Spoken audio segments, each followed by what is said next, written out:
ये विरोधी दल अपने राजनीतिक लाभ के लिए इस भ्रम फैलाना, इस तरीके की बातें फैलाना, इस तरह की राजनीति छोड़ देनी चाहिए। हमारे साथ राष्ट्रीय लोक जनशक्ति पार्टी के प्रदेश अध्यक्ष और सांसद प्रिंस पासवान हैं, उनसे हम बात करेंगे। प्रशांत किशोर ने जिस तरीके से कहा है कि बिहार में विकास नहीं हुआ, लालू प्रसाद के शासनकाल की बात करें 15 साल या नीतीश कुमार की 15 साल में विकास कुछ नहीं हुआ, पदयात्रा भी करने वाले हैं, कहीं ना कहीं बिहार में अपनी राजनीतिक नव टटोल रहे हैं। अब ये वो बेहतर बता पाएंगे वो क्या टटोल रहे हैं और उनका लक्ष्य क्या है।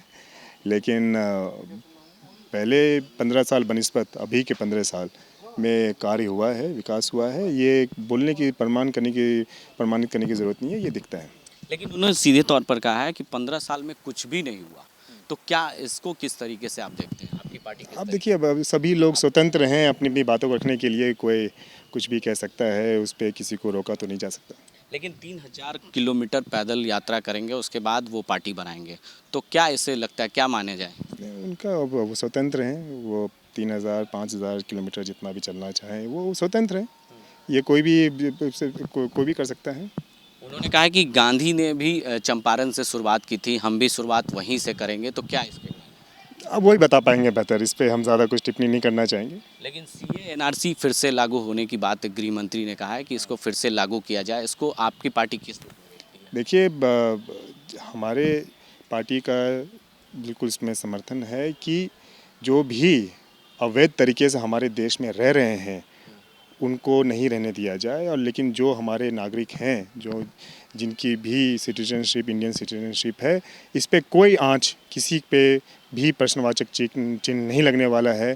और हमें हमारे नागरिक को इससे डरने की ज़रूरत नहीं है। ये उनके लिए है, ये उनके लिए लेके आया जा रहा है जो अवैध तरीके से, इलीगल तरीके से हमारे देश में रह रहे हैं, ये उनके लिए है।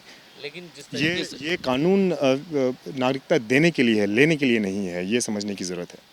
लॉर्ड स्पीकर को लेकर एक बार फिर से चर्चा हो रही है, जिस तरीके से मंदिर मस्जिदों से लॉर्ड स्पीकर हटाया जा रहा है, आप किस रूप में इसको देखते हैं, आपकी पार्टी किस रूप में इसको देखते हैं? नहीं, देखिए, अब सभी धर्म का मान सम्मान है, सभी एक दूसरे का। अब भारत ऐसा इकलौता एक ऐसा देश है जहाँ पे अगर आप देखें दिल्ली जैसे शहर में या पटना जैसे शहर में, आप देखें एक ही जगह मंदिर भी है, मस्जिद भी है और चर्च भी होता है, गुरुद्वारा भी एक ही जगह है, एक ही कुछ ही कदम की दूरी पे। तो इतना खूबसूरत हम लोगों का देश है, और ये विरोधी दल अपने राजनीतिक लाभ के लिए इस तरीके का भ्रम फैलाना, इस तरीके की बातें फैलाना, हमें लगता है ये बात ठीक है। लेकिन इन दिनों एक चर्चा काफ़ी है भूमियार समीकरण को लेकर, जिस तरीके से नेता प्रतिपक्ष तेजस्वी यादव भूमियार की राजनीति कर रहे हैं, एक ए टू जेड की पार्टी बता रहे हैं अपने आप को।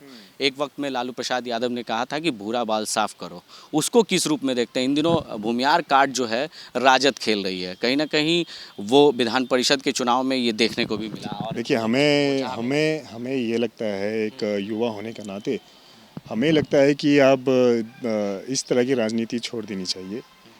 भूमिहार की राजनीति हो कि सिख की, हिंदू की, ये सब, अब हमें एक ही राजनीति करनी चाहिए, वो है विकास की। हम एक मापदंड हमें तय करना है, हमें एक बेंचमार्क बनाना चाहिए कि भाई आप जो भी कुछ बात हो वो विकास के ऊपर बात हो। जब भी हम चुनाव में उतरे हैं तो विकास के मुद्दे पे बात हो। तो देखिए, हमारे साथ राष्ट्रीय लोक जनशक्ति पार्टी के प्रदेश अध्यक्ष सांसद प्रिंस राज थे। उन्होंने कई सवालों का जवाब दिया। सीधे तौर पर प्रशांत किशोर को लेकर भी उन्होंने कहा कि वो वही बता सकते हैं कि आखिर बिहार में विकास हुआ कि नहीं। वो तो जनता जानती है कि बिहार में विकास हुआ है कि नहीं हुआ। ये तमाम बातों को लेकर, चाहे भूमिहार समीकरण की बात करें, ए टू जेड पार्टी बनाने की बात करें, नेता प्रतिपक्ष ने कहा, और जिसको लेकर उन्होंने कहा कि यहाँ पर बिहार में इस तरह की, या देश में इस तरह की राजनीतिक नहीं होनी चाहिए, विकास के मुद्दे पर राजनीति होनी चाहिए। आगे की अपडेट्स के लिए आप बने रहें देश डी न्यूज़ के साथ और देखते रहें देश डी न्यूज़।